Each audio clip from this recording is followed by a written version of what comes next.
Hey guys, welcome back. It is Friday. We are doing our last Bible reading for the week since it is Friday.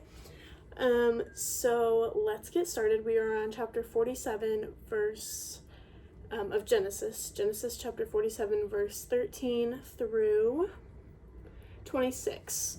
And this is called the Famine in Egypt. Now there was no food in all the land, for the famine was very severe.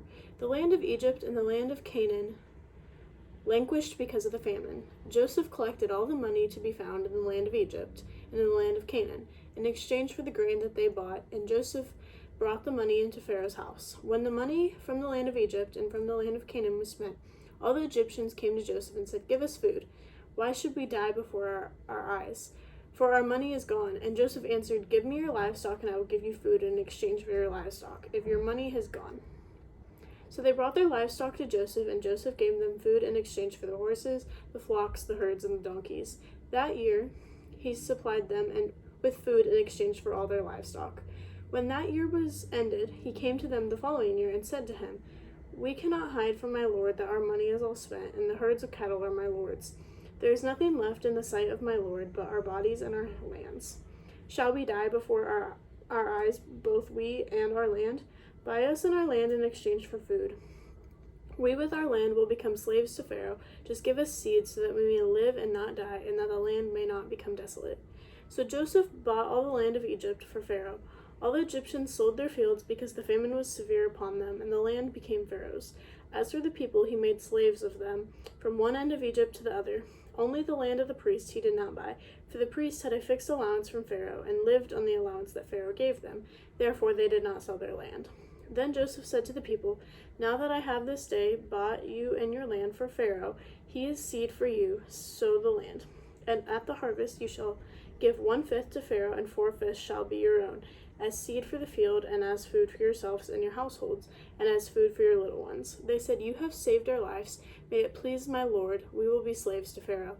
So Joseph made it a statute concerning the land of Egypt, and it stands to this day that Pharaoh should have the 1/5. The land of the priests alone did not become Pharaoh's. Okay, so that's the end of this section.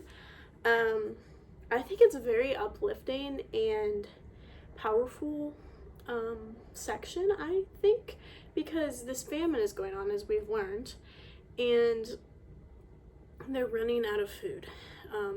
The people that have land and things like that, they're running out of food, and so they give the rest of their money to get food, right? So now they don't have any money, so how are they going to get food? So they say, "Take our livestock." So they're like selling their possessions away, kind of like we would, to gain food or basic necessities, right? So they sell their livestock to them in order to eat, right? Makes sense.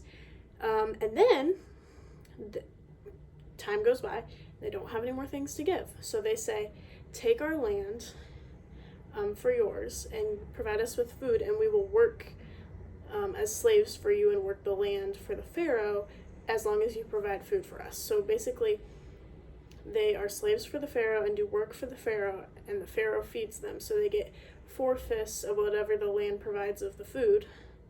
And then the Pharaoh gets the other 5th of it. So it's a good, and all these people are so happy that the Pharaoh lets them be the slaves and lets them work on the land and lets them have food, basically. They're thankful that the Pharaoh is giving them life, because if the Pharaoh disagreed, they would die. They would all die because they don't have any food. And the Pharaoh and Joseph all have the food to dish out, right? So in a way, like slavery, that's not what I'm saying is correct. Slavery is not correct at all in my hand, but in this time and in this specific story, we're seeing that those people had to do that to be able to survive and to be able to eat food. In times like this, where there's famine and things like that, it's really difficult. But yeah, I'll just finish there, and I will see you guys on Monday for our next Bible reading, and I'll see you guys then. So have a great rest of your day, and I'll see you on Monday.